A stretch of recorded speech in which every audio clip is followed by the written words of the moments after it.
This midnight car is from Midnight Car,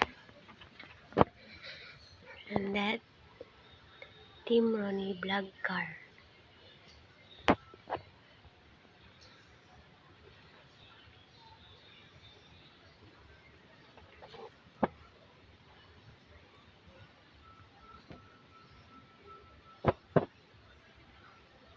It's dark. People neighbor.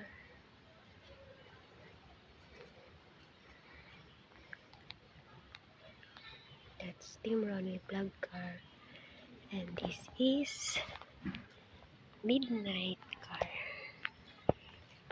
Almost 1 year in repair.